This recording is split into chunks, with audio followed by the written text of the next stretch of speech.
Hi friends, இன்னைக்கு இந்த வீடியோவில் நிறைய சாதம் மீந்துருச்சு அப்படின்னா அது என்ன பண்ணலாம் அப்படின்னு தான் இன்னைக்கு நம்ம வீடியோவில் பார்க்க போகிறோம்.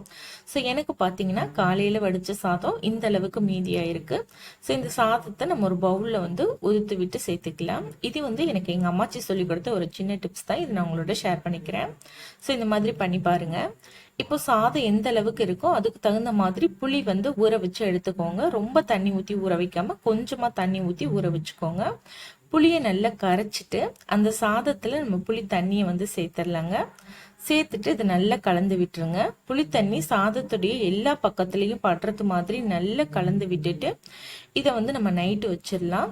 இப்போ நான் வந்து இது வந்து காலையில் செஞ்ச சாதம் வந்து நைட்டுக்கு இந்த மாதிரி நீங்கள் பண்ணி வச்சிட்டிங்க அப்படின்னா காலையில் எந்திரிச்சு செய்கிறதுக்கு ரொம்ப சூப்பராக இருக்குங்க. நம்ம புளி ஊற்றி நம்ம கலந்து வைக்கிறதுனால உங்களுக்கு கெட்டு போகாது சாதம். நீங்கள் ஃப்ரிட்ஜில் எல்லாம் வைக்க வேணாம், அப்படியே வந்து வெளியிலேயே வச்சிடலாம், எதுவுமே ஆகாது. சாதம் நம்மளுக்கு எப்படி இருக்கோ அதே மாதிரியே இருக்கும். இப்போ இதை நல்லா கலந்தாச்சுங்க. மூடி போட்டு மூடிட்டு இதை நம்ம அப்படியே வச்சிடலாம். நம்ம காலையில் பார்க்கலாங்க. காலையில் எந்திரிச்சு நம்ம சாதத்தை தாளிச்சிடலாம். இப்போ பாருங்க, காலையில் நான் வந்து பார்த்துருக்கேன் சாதம் வந்து அந்த புளி தண்ணியில் நல்லா உறிஞ்சிட்டு நல்ல ட்ரை ஆயிருக்கு. ஸோ நல்லா ஊறிடும் உங்களுக்கு சாதம் அந்த புளி தண்ணியிலேயே. உங்களுக்கு புளிப்பு எந்த அளவுக்கு நல்ல புளிப்பு சாப்பிடுவீங்க அப்படின்னா அதுக்கு தகுந்த மாதிரி நீங்கள் புளி தண்ணி சேர்த்துக்கலாம். இப்போ சாதத்தை ஒரு தடவை நல்லா கலந்து விட்டுட்டு தாளிச்சிடலாம். சாதத்தை தாளிக்கிறதுக்கு ஸ்டவ்வில் ஒரு வானலி சூடு பண்ணிக்கோங்க. அதில் ஒரு 2 டேபிள் ஸ்பூன் அளவுக்கு எண்ணெய் விட்டுக்கலாம். எண்ணெய் கொஞ்சம் சூடானதும் ஒரு டீஸ்பூன் கடுகு உளுந்தம் பருப்பு சேர்த்துக்கலாங்க. இது கொஞ்சம் பொரிஞ்சு வரும்போது இதில் 1 டீஸ்பூன் அளவுக்கு வெள்ளை உளுந்து சேர்த்துக்கோங்க. கூடவே 1 டீஸ்பூன் கடலைப்பருப்பு சேர்த்துக்கலாம். சேர்த்துட்டு இது எண்ணெயில் லேசாக செவக்க வறுத்து எடுத்துக்கலாங்க. இது செவந்து வந்ததும் இதில் ஒரு 2 பச்சை மிளகா காரத்துக்கு தகுந்த மாதிரி சேர்த்துக்கோங்க. கூடவே கொஞ்சமாக கருவேப்பிலை இலை, ஒரு 4 பல் பூண்டை நல்லா இடித்து சேர்த்துருக்கீங்க. இதுலேயே சின்ன வெங்காயம் ஒரு 10லேருந்து 15 வரைக்கும் நல்லா கட் பண்ணிட்டு சேர்த்துக்கோங்க. பெரிய வெங்காயம் எடுத்திங்கன்னா ஒரு பெரிய வெங்காயம் நல்லா பொடுசாக கட் பண்ணி நீங்கள் சேர்த்துக்கலாம். இப்போ இந்த வெங்காயத்தை நல்ல கலர் மாறி வர வரைக்கும் நல்லா வதக்கி எடுத்துக்கலாங்க.